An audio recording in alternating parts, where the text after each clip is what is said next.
If I told you that I just spent the past 20 minutes just talking to the camera without realizing that I wasn't even recording.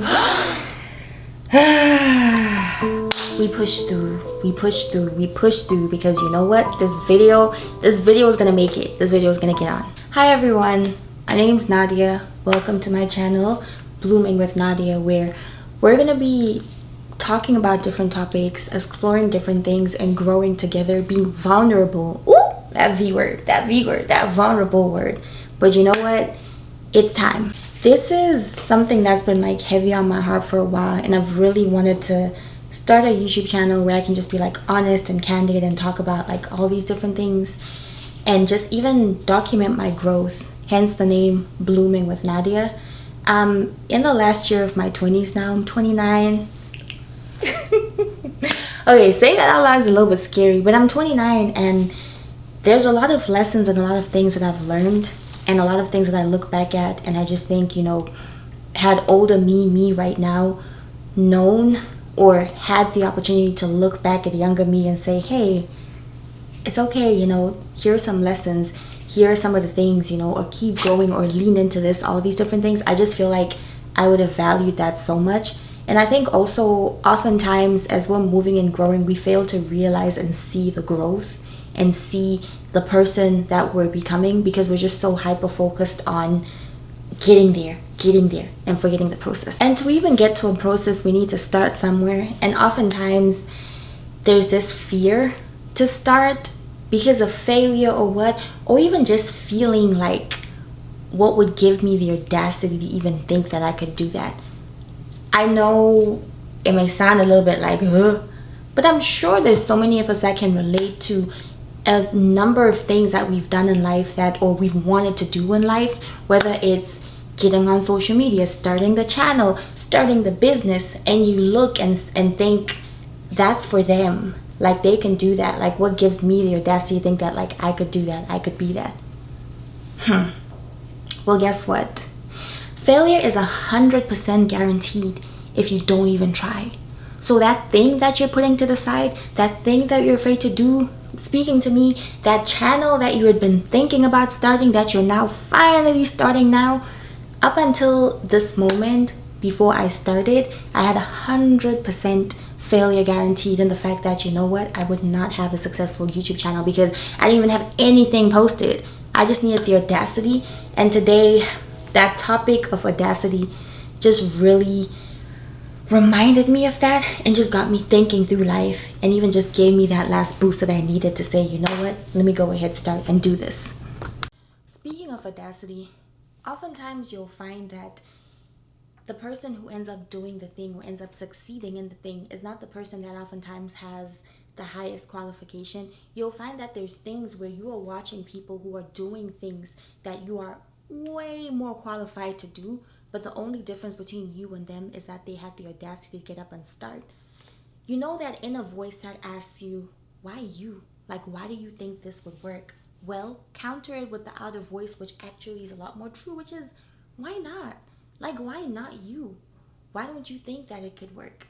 When it came to my tertiary education, how I was going to afford that or how I was going to even manage to go to university, that was like the big the big question between my mom and I that we were just looking at each other for. And it was clear and very evident from very early on that I would have to get scholarships, right? So it's like, okay, you have very common story of you're not so wealthy African child trying to figure out how they're gonna go to school, right? Add audacity to the mix, and I had the audacity to dream that, you know what, I want to come to the US to go to school, which had, honestly speaking, a lot of people bamboozled. And it was a crazy period and time in life because when I started my process in high school to say, hey, I want to come and study in the US, everybody was asking me, how are you going to afford that? How's your mom going to afford that? How is this going to be done? I remember even having people that would say, why would you even why do you want to be different? Like, why would you even want to do this, right? And the thing is, you have to remember that oftentimes with audacity, you will be met with resistance because people will often look at situations, right, and assess what you can and cannot do based on what they can and cannot do, right? So be careful. Be careful. I'll put that over there and say, be careful of the people that you're listening to, and be careful of the voices that are around you. We want people that are gonna sign you up for truth. Like, of course, we don't want any situations like, the idols, like Wood and Mike, the people who get on these singing shows and they cannot sing to sing their life, to save their life, and they're like, my family told me I was so great and everything. But let me tell you one thing that those people have that we should all take from that. It's audacity, right? Audacity. But I guess audacity within reason, but that's a fine line, and we're just not going to get into that, right? But oftentimes, remember that a lot of the time when you're trying to do something, especially something that people around you haven't yet seen, you may not find those voices readily available around you, and you may have to go look for people that can help build and incubate some of those ideas. Or in cases that you may not find it, you may have to channel and hold on to that. For me, I was lucky enough with that. I had one of my older cousins was literally like one of my biggest champions around with this, and my mom kept cheering me on. Things get tough. Things get hard when you try to do something and build, right? Because you're going to be met with resistance. And for me, it was starting off with that dream, and not only resistance from people around. I went ahead first year, did my applications, put in everything, got accepted into schools, right, in the US, which is like, wow. And I got partial scholarships. Remember that thing I said earlier on, that I didn't come from a wealthy family? Well, the unfortunate thing was that the scholarships that I received were still not enough to cover my tuition, and was still not enough to pay for what I needed. Well, one thing about us is we're a praying household. We trust God. But I'm not going to lie, it was a tough hit where in 2014, after graduating high school, I had to take a gap year, having tried everything, having done all the applications, and I was very low for it sometime. I'm not even gonna lie about that. But this is where having those people around you that can help support you and help encourage you, especially in the times when your audacity can't carry you, and in the times when opposition is so much that you need encouragement, this is when they come in handy. I remember my mom one evening when I was just lying in bed and I was just feeling so dejected. She said, hey, don't give up on it. You're going to go to America and study one day, because you know what? Without dreams, we have nothing, and you have to keep dreaming. And I held on to that, and I've held on to that quote all my life, when I tell you. So I held on to it, continued on with audacity, even despite family members like asking, how are you going to do this? Like, why do you want to do all of this? Like, oh my gosh. I remember one chilling moment, like one time, it was one of the churches that I grew up in Zimbabwe. The priest had asked, like when asking for prayers, he had asked for prayers for, the congregation to just pray for me, for things to work out for me to go and study in America. And they didn't know who it was. They didn't know who I was at the time. And I remember when it was said that, oh, so-and-so's daughter, she's praying, she hasn't been able to go to school. Initially, people were like, oh, she wants to go. And then he said, oh, she wants to go study in America. And like everybody, like I heard, it was like literally an echoing sound of like and then overhearing like people talking about like, like why does she want to go do that? Like, why does she want to like go study there? Like, why doesn't she just like study here like everybody else? Like, oh, just comments that literally I remember feeling just so small and just so crushed in those moments, because it's like the thing that everybody was indirectly saying was what gives her the audacity to think that she could do this, like not coming from here. I did say my God is great, okay? And he is, truly. So ended up taking a gap year. A lot of stuff happened along the line, but I put back in applications, right? The audacity didn't stop there. Not only did I go and reapply again and like reapply for different schools and applications, I also applied for a different major. Decided to apply for computer science as a black woman, where at the time it's like, what? This African black girl wanting to go study computer science, like that's a male dominated field, and there's already not that many people of color, like black people in it. Like, what is the audacity for me? Okay, put in my applications. Fast forward to 2015, applications results come back. I'm getting accepted into these programs, and I'm getting way bigger scholarships that end up allowing for things to work out for me. I say all this to say, If I had not, one, had the audacity to keep dreaming, two, had the right people around me that kept me encouraged and kept hope alive when I was losing hope, and three, not given up, I wouldn't be sitting over here 10 years later, having studied and got my degree, having gotten the opportunity to work for some of the world's largest companies, and having had all these wins and all these opportunities. Like, I've got the opportunity to work in Silicon Valley as a software engineer, which is like, what? Like, I don't know about you, but I know for me, for where I come from, we don't see stuff like this. Like, people like me don't get opportunities like that. But it's the audacity. It's the audacity for me. Get that audacity. We fail 100% of the things. Like, you're guaranteed failure if you do not even try. So what are you scared of? This fear of failure, this fear of, you know what, let me get up, let me do this thing.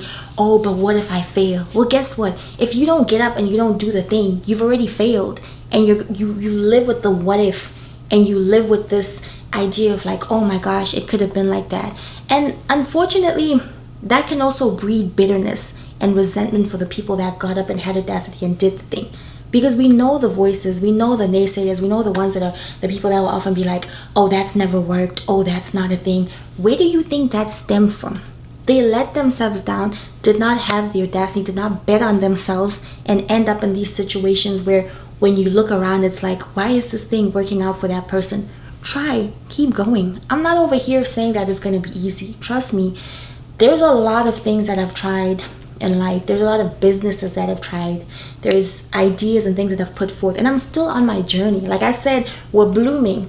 If this was a thing that, you know, I have it all figured out, I've bloomed, everything is in full bloom, maybe this would be something different. But we're blooming. We're blooming. We're getting there. We're working on. We're gathering the audacity. We're trying. It's like, why not do that thing? You want to work with a specific brand? Reach out to them. Put together a plan. Try something. If you do that, it doesn't guarantee that it's going to work out. There's no guarantees in life, unfortunately. Maybe except for death. Little morbid, but true, right? But know that by you getting up and trying, on the other side of everything, you're going to know a lot more, and you're going to be in a much more better situation. What did me going through an entire application cycle the first time and failing to get to come to study and having to take a gap year, like what did that initially teach me? When it came to the application system for applying to universities like US schools, I had learned and I had mastered, because doing it the second time around, I'd written so many essays by that time. At this point, when it came to writing scholarship essays, I was an expert at that, and it showed out throughout. It's something that served me really well and showed out throughout my whole college career, because then in college I was applying for additional scholarships, getting the big scholarships from your companies like Google, from your BlackRocks, from like all these big organizations, because I now understood. And what was my training ground? My training ground was that initial application cycle that led to failure first time. Was it easy? No. Did I have to swallow my pride a lot? Yes. Like, when it comes to pride, best thing I can advise is take it, bundle it up, throw it away. Throw it away. Because it's oftentimes going to get in the way. Because unfortunately, success wasn't built overnight. I remember one of the businesses that I have spent, I'd say like the past 2 years building and working at. It hasn't turned out to be successful yet, but I've learned so much from it. And when I say there's so much that had to be done with that, even just get our first sale, there's so much that I learned. Working with suppliers, international suppliers in China, trying to get products, actually getting the products physically over here, doing photo shoots with a very limited budget. So I ended up doing my photo shoots in Malawi. Mind you, I'm in America. But I learned and I kept trying and it worked. And we failed and kept going and kept failing. But in all of it still, what also even got me into the picture of all of this, it was the audacity of like, wait, what? Who do you think you are? Have you ever started a business? No, but I know there's resources and things out there.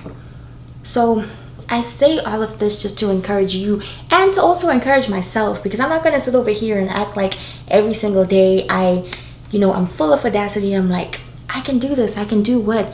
But I say all of this to encourage you in the times, whether it is a low moment right now, whether it's a high moment right now, to keep going and to keep trying and to just have that audacity to bet on yourself.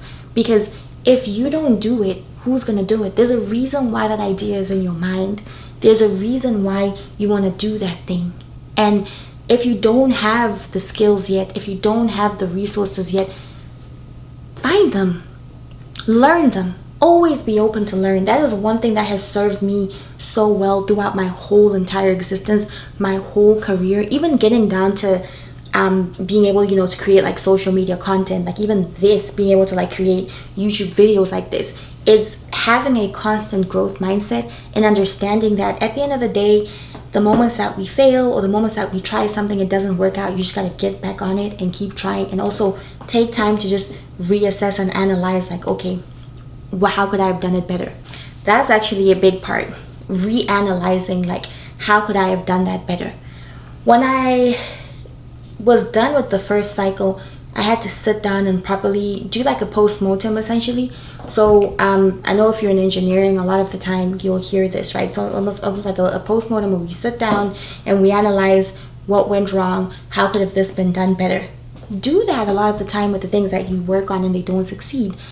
For me, I later then learned that, or realized that, a lot of the schools that I was applying for cost a lot because they happened to be in the Northeast. So I had a better chance of applying to schools in the South, because if I got into those schools and got part scholarships, those part scholarships would cover a higher percentage of the tuition than with the others. So for example, if I would have gotten a 50% scholarship, right, for tuition, where the tuition for each semester is maybe $10,000, that $5,000 was a lot easier to work with than some of the schools I was applying to, where maybe your tuition is like $60,000, and yes, you get half of that, there's still $30,000 that needs to be covered. So these are just examples, right? And how did I understand and get to learning this? It was by sitting down, doing that post-mortem, and then tweaking and getting better with my strategy for my next time going in around. And even oftentimes, I think of how with the business, I would often do this as well too, where we will launch a product, or launch a campaign, do a Facebook ad, and then go back, tweak it, look at all the metrics, understand what did well. Was it the creative? Was it this? Was it that? Really going back and being really analytical and trying to gather as much data on whatever we were doing, because once we had that, then we knew what worked and we knew what wouldn't, and then we would take what worked, tweak it a bit more, make it better, and iterate over that. And that started to help me generate sales. The same thing can be applied over to life. I'm currently on a fitness journey right now, and I've literally been doing that, where I've been paying attention to what's working, tracking my progress, paying attention to what's not working, even down to small things like realizing that, you know what, I'm better with workouts earlier on in the day. If I try to work out later on in the day, it's not going to happen for me, because at that point I've lost my concentration. So going back, restructuring out my day, identifying and just trying to tweak each month. And let me tell you, slowly, my body's been changing. The weight has been coming off. So that post-mortem is essentially really important. Once you've tried, you keep iterating and progressively getting better, keep progressively improving. But before we can get to all of that, it starts off with, you gotta get in the game. You gotta get in the game. You gotta get up and do it. You gotta get up and at least start. I will say though, with that, there needs to be a bit more nuance with that. Do some research before you go up and get up and start, right? For example, if you want to be a social media influencer and the niche that you want to get into is beauty, before we even get to the niching, sit down and decide, what do I even want to do? Like, what do I want to talk about? What do I even want to niche into, right? And then once you've done that, do a little bit of research on the influencers around you, or the influencers that you look up to. Like, find at least like 3 to 5 influencers, right? See what they're doing, what is working for them, what's not working for them, and then just try to see how you can take that even within your niche and personalize it for yourself. At that point, and with that, you're going to then be creating content that's a bit more targeted for what you're trying to do. So content is just an example that I'm using right now, right? And then with each point, you keep iterating. What I will say though about the pre-research is, do not strive for perfection. The first thing that you want to go there and put out, it's not going to be perfect. You want to iterate, at least get I often think of like a startup term that's often used, like an MVP, like a minimum viable product. So just get something working just to get out there, even with a little bit of research, and don't get caught up in this pitfall of trying and wanting things to be perfect. That's something that I know I often get caught up in, and I've seen like friends get caught up in this, and I know a lot of us get caught up in that, where you want to start off and like it has to be perfect, it has to have the perfect background. I think of even like with this YouTube channel, I was going through that a little bit, where it's like it has to be perfect, like I need to get the perfect YouTube channel, I need to get this, I need to get that, I need to get this. And it's like, listen, just do a little bit with what you can and start, get out there. We'll keep improving, we'll keep getting better, but most importantly, we need to start. So get that audacity. Anyway, I don't want to keep rambling on. If you've listened this far, thank you. I really appreciate it. Please be sure to like this video. Be sure to subscribe, comment as well. If you have any questions or anything that you'd like me to talk about for future topics, let me know as well. I'm just gonna come here, be raw, rugged, and honest, and just share my lessons, share things I'm growing and working through, and even, share lots of encouragement. I'm really big on encouragement as we grow together as this community. Thanks for tuning in, and yeah, my name is Nadia, and this is Blooming with Nadia.